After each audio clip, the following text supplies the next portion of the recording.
Right now on Denver 7 News at 5 o'clock, the snow is done falling for now, but it has left behind slick roads for your morning commute once again, and it is really cold out there. We just set a record for a new low out at the airport at -10. It's dropped even more, huh? Our team is spread out across the Front Range to give you an update on the conditions in your area. We'll check in with Veronica and Jessica in just a moment.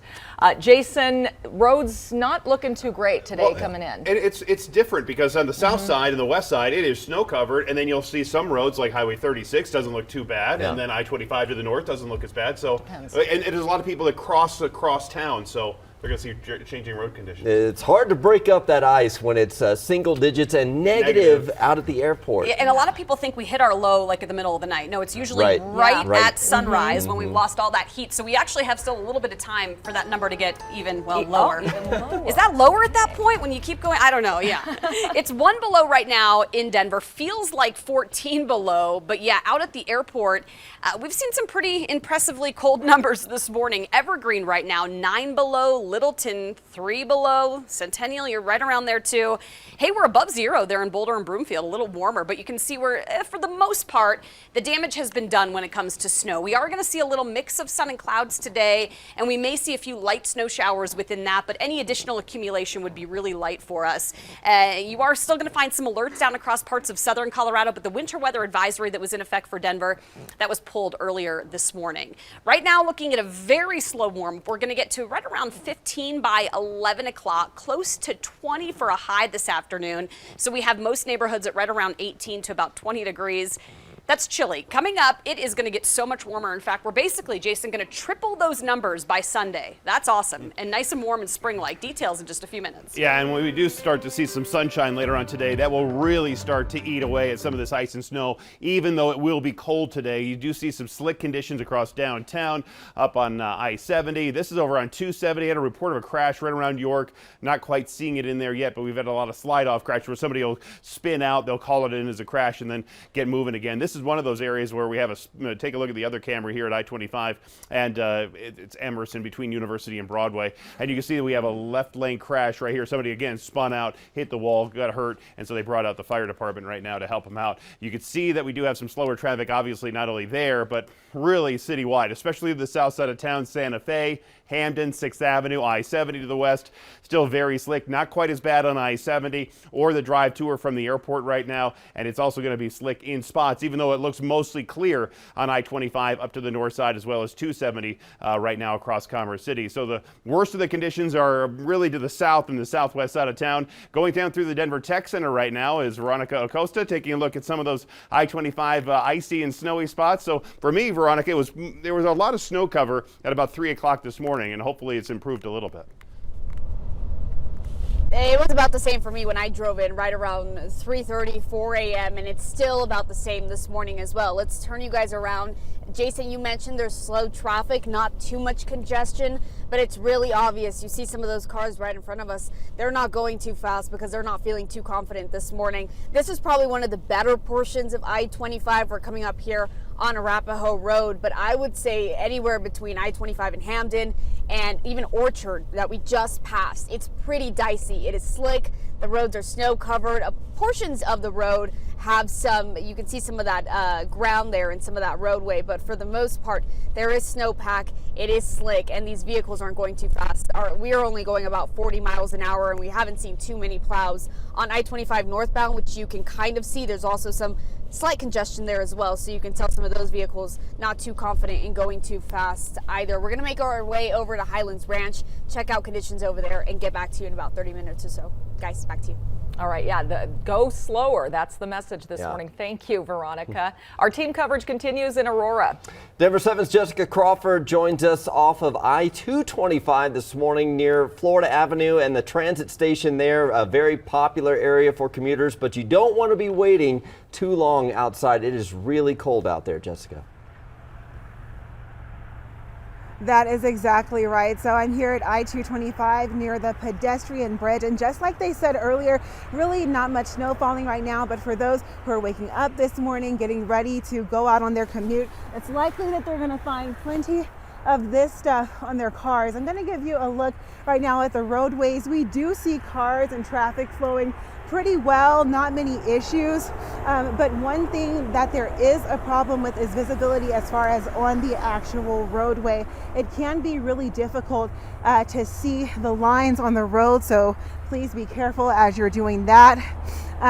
Here in the Aurora Medical Center, we are really not seeing many plows on the road. However, we are seeing lots of plows in the different parking lots, and just lots of snow that has accumulated on the ground. So if you do go off into a more private area that's not covered by the city, please do be aware that you could run into snow accumulation. Live in Aurora, I'm Jessica Crawford, Denver 7. Yeah, oh, it looks cold out there. Thank you, Jessica. The weather is causing some cancellations and delays at DIA as well. We just checked FlightAware. 17 flights are delayed and 14 are canceled so far. You can get 24/7 Colorado news and weather updates on your TV. Just download the free Denver 7 Plus app for your favorite streaming device. We have another tough story about youth violence this morning. We're learning new information after a deadly shooting inside an Aurora hotel. Police say a 16-year-old boy died after a shooting last night at the Quality Inn off North Ouray Street, south of I-70. Two women, a 20-year-old and a 19-year-old, were also shot and are in serious condition. A fourth victim drove themselves to the hospital and is expected to be okay. Police are still looking for information on a suspect. We know how challenging it is to find affordable housing right now. There are some new proposals out there. Some alleviate the cost to renters and buyers, also some that make things more expensive. So this morning, we're continuing our 360 in-depth look at the housing crunch in Colorado, the debate over new licenses for rental properties in Denver, a bill to reward homeowners for renting out spare rooms, the rising cost of utilities for new homes, and the latest statewide housing sales report just in this morning. So landlords will soon be required to get a license for rental properties in Denver. The application window opens today.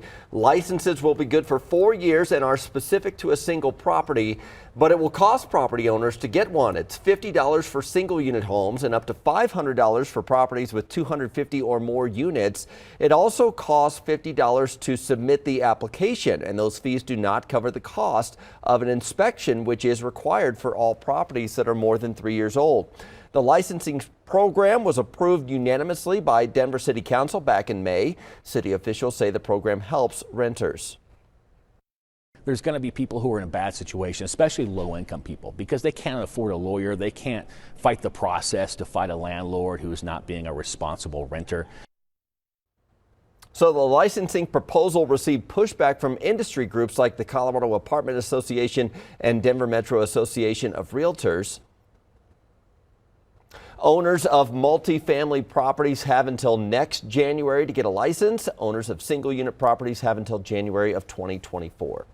Colorado lawmakers shut down a plan that would have paid homeowners to rent out their spare rooms. The bill would have set up a 3-year pilot program to provide a $500 incentive payment to homeowners who are 55 years or older who rented out space in their home to someone else for at least 6 months. The bill would have cost the state up to $2 million. It failed in committee this week. Critics are warning about a new natural gas plan that they say could make new homes in our state even less affordable. Colorado utility regulators are considering shifting the cost of building natural gas lines to the builders. Right now, those costs are spread out among existing ratepayers. While it would make building a home more expensive, regulators say it would push people away from using fossil fuels and instead turn to more environmentally friendly options. A statewide housing sales report will be released later this morning. There is some good news for sellers, although it is still a tough market for buyers. Median home prices hit a new record of $555,540 statewide. This is according to the Colorado Association of Realtors. That's up nearly 20% over the last year. Statewide, there were nearly 6,400 new listings in February. That is down about 10% from a year ago. And while homes are selling quickly, experts say it's still a good time to buy. Yes, there's more competition. Yes, they have to give up a little bit more concessions than maybe they did in the past, but it is still possible to buy a home right now at all price points. In our office, we've had as low as $200,000 transactions and as high as $14 million transactions go on just this year. So they occur. It is possible to get a home right now. Yeah. And there's a wide range of prices across Colorado. The Colorado Association of Realtors says in Durango, the average sales price in February hit just under $1 million. In Pueblo, the median price is just crossing over the $300,000 mark. Lisa. It is a cold one. We're looking at, well, a slow warm up today. We'll get to near 20 this afternoon. Quite a bit of cloud cover out there. When you factor in the winds, though, it feels like, well, about 15 to near 30 degrees below zero this morning. Bundle up, kids, jacket, hat, gloves this morning as they head out. If they're on the playground today, they may have recess inside, but it'll be a cold one, especially if you're trying to touch the monkey bars. Oh yeah, no, and don't put your tongue on it. Just we don't want to be like a Christmas story. Right now we have a not too bad of a drive on I-786 right near Sheridan. You can actually see both lanes here on either the west or the eastbound side. So some areas are a little bit more clear than others. C-470 is definitely not clear. We'll take a look at that coming up in a bit. Buy now, pay later sounds simple when shopping online, but consumer advocates are reminding you to pay attention to the fine print. And the hills are alive with the sounds of Sister Shred. How this woman, dressed like a nun, is defying the odds to tear up Colorado's backcountry.